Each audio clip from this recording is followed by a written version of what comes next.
Bonjour à toutes et à tous et bienvenue pour cette séquence Semer l'avenir comme chaque jour. Aujourd'hui, on va vous parler du travail saisonnier dans le secteur des semences. Quels sont les profils qui sont demandés, quelles qualités, quelles compétences, quelle durée du travail, en quoi ça consiste. On va voir tout ça, quelles sont les opportunités avec mes invités que je vous présente tout de suite. Je suis avec Sophie Barneau, vous êtes directrice de la NAMSO et vous allez nous expliquer exactement ce que c'est. Marjolaine Fein, vous êtes agricultrice dans la Drôme et technicienne agréée d'encadrement pour la NAMSO. Vous allez nous dire en quoi ça consiste. Et Justine Navarro, chargée de communication à la Fédération nationale de la production des semences de maïs et de sorgho. Donc on a le tournesol et le maïs, quelque part c'est un petit peu comme ça que s'organise le plateau aujourd'hui. Alors un petit mot de présentation de la NAMSO, Sophie. Donc, la NAMSO, c'est l'Association nationale des agriculteurs multiplicateurs de semences oléagineuses. Donc le colza, le tournesol et le soja. Et alors vous êtes agricultrice mais aussi responsable d'encadrement pour la NAMSO, c'est ça ? Alors moi je suis agricultrice et prestataire de services pour la NAMSO, donc je participe au contrôle des semences de tournesol, colza et soja dans le sud-est. Et vous allez justement nous expliquer en quoi ça consiste et quelles sont les opportunités. Et Justine, donc on l'a dit à la fédération, là côté maïs et sorgho. Alors déjà, je vais m'adresser à Sophie et à Justine pour nous expliquer globalement ce qu'il y a comme type de métier côté tournesol, colza et côté maïs. Quelles opportunités en termes de travail saisonnier, chacune dans vos filières. On commence par vous, Sophie. Ok. Donc, pour les semences oléagineuses, il y a donc plusieurs métiers. En premier, les épurateurs. Donc, les épurateurs, ce sont les personnes qui vont aller dans les champs pour enlever que ce soit des mauvaises herbes, rectifier la pureté variétale, donc les hors-types, les plantes qui sont différentes. Aussi les plantes qui peuvent être malades, je pense au milieu du tournesol. Voilà, donc ça c'est les épurateurs. On a aussi les notateurs, donc Marjolaine va en parler plus précisément. Donc ils font l'inspection au champ, des techniciens d'encadrement, donc c'est des notateurs plus qui vont encadrer les techniciens au champ. Et après il y a tout le personnel qui peut être dans l'usine, les laboratoires. Voilà, c'est très vaste. Et donc, ça veut dire que c'est des choses un peu physiques qu'on fait dehors, c'est ça, c'est assez exigeant ? Alors, ça peut être assez exigeant, je pense surtout en colza. Les épurations se font vers le mois de mars-avril, donc il ne fait pas tout le temps très beau. Et ça, on le voit. En tournesol, ça va être pendant l'été, donc les coups de chaleur, faire attention. Mais après, c'est quand même à la portée de beaucoup de personnes. Justine, côté maïs, sorgho, qu'est-ce qu'il en est exactement? Est-ce qu'on retrouve un peu certains métiers similaires pour les profils saisonniers? Oui, effectivement, on a donc, on va dire, 4 profils qui sont intéressants et qui représentent donc des jobs saisonniers.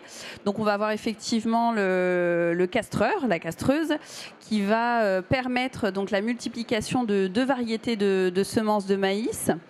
Donc, cette personne-là, elle va aller dans les champs pour pouvoir enlever donc la panicule mâle d'une des 2 variétés pour vraiment que le croisement se fasse bien.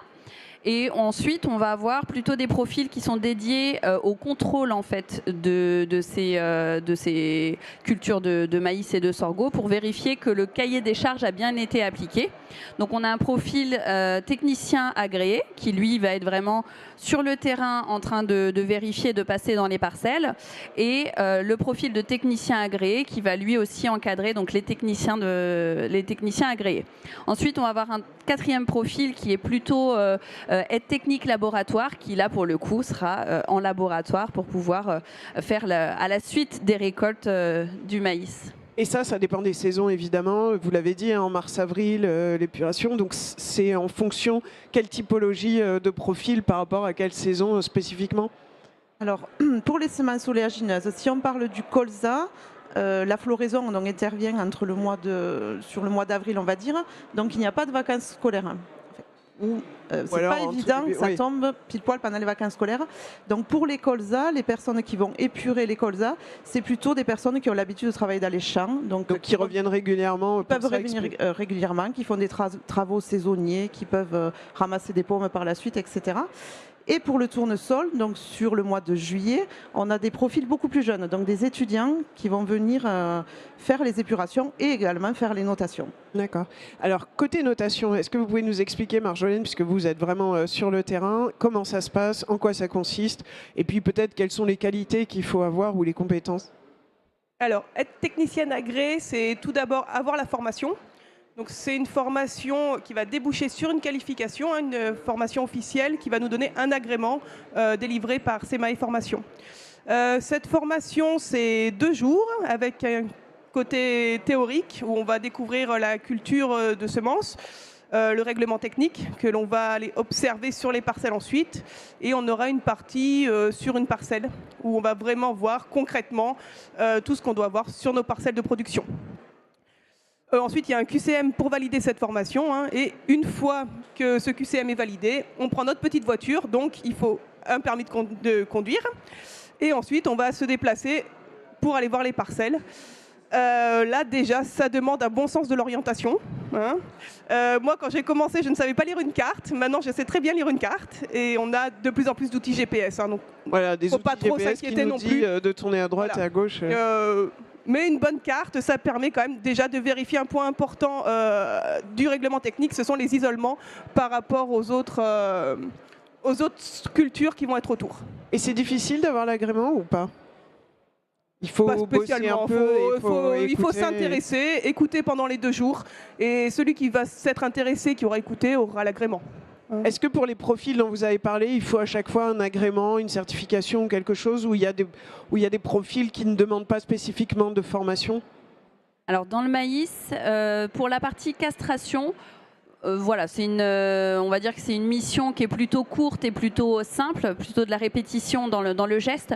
Donc on n'a pas besoin de formation ni de qualification particulière. Les jeunes arrivent, on leur montre et puis ils reproduisent les gestes qu'on leur Exactement, montre. voilà. Par contre, sur la partie technicien agréé, effectivement, comme l'a très bien expliqué Marjolaine, on a cette formation autant pour le maïs que sur le sorgho pour pouvoir effectivement après représenter les organismes officiels et pouvoir attester de la qualité des productions. Même chose, Sophie, pour vous? Pareil pour nous, donc pour les épurations, bien sûr qu'il y a une petite formation, mais qui est faite par l'agriculteur multiplicateur, qui va montrer quelles plantes il faut enlever. Et pour l'agrément des techniciens, c'est la même chose qu'un maïs.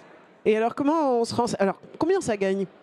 Est-ce que c'est bien rémunéré? C'est des jobs évidemment saisonniers? Alors, on va dire que la base, c'est le SMIC. Par contre, tout dépend de la volonté du jeune, hein. C'est vrai qu'on va avoir des métiers qui vont permettre de faire pas mal d'heures. Et dans ces cas de figure, ça peut permettre aussi d'avoir une paye plus sympathique. On sait que ça intéresse aussi. Mais voilà, la base, c'est le SMIC. Ça peut dépendre aussi des employeurs. Oui, ça paraît raisonnable. Et pour se renseigner, alors comment on fait s'il y a des jeunes qui sont intéressés ou des saisonniers, hein, puisque vous avez dit aussi que c'est hors scolarité ou quoi. Comment on se renseigne, Justine? On passe par... Alors nous, on a une plateforme qui a été dédiée justement au recrutement des saisonniers qui s'appelle job-semence-maïs.fr qui va permettre de retrouver donc les offres des agriculteurs qui cherchent des castreurs et également des offres des syndicats qui sont en charge du recrutement des techniciens, donc techniciens agréés notamment, et qui va permettre de les mettre en relation avec les personnes qui recrutent directement. D'accord. Et vous, sur le site, on peut avoir des informations Donc, sur le site de la NAMSO? Sur le site, il y a un espace libre où c'est que vous pouvez déposer candidature. Et ensuite, selon les régions, il y a beaucoup d'annonces qui sont déposées dans la presse agricole ou la presse locale. Et si on résume, donc les qualités, vous en avez un peu parlé, sens de l'orientation, le permis, un peu d'autonomie aussi. Hein, Beaucoup d'autonomie. Hein. On va gérer nous-mêmes nos plannings d'inspection. On va être en relation avec les agriculteurs. Le métier de notateur va aller juger du respect du règlement technique. Et le non-respect du règlement technique peut entraîner soit des demandes des travaux ou, si vraiment on ne peut pas faire autrement, des refus de tout ou partie de la parcelle. Donc il faut être rigoureux, quoi. Il faut être rigoureux et dans le relationnel. Que notre travail a aussi des répercussions économiques chez les établissements, chez les producteurs. Donc c'est un travail, il faut vraiment être rigoureux. Après, les techniciens d'encadrement sont là aussi pour aider les techniciens agréés. Hein. De par leur expérience, vont les aider à prendre les bonnes décisions sur le terrain et sur la partie administrative qui est quand même une partie importante du travail. Donc en gros, il faut dire aux jeunes d'y aller, aux jeunes et aux moins jeunes, puisque là, mars-avril, l'été arrive et donc il y a des places à C'est le prendre. moment. Ouais, c'est le moment. C'est très Eh ben- formateur. D'accord. Merci beaucoup à vous trois pour ces informations. Donc les jeunes et les moins jeunes, allez-y, c'est le moment, il y a des places à prendre. Donc allez-y maintenant que vous savez tout. Et nous, on se retrouve demain pour une nouvelle émission de Semer l'avenir.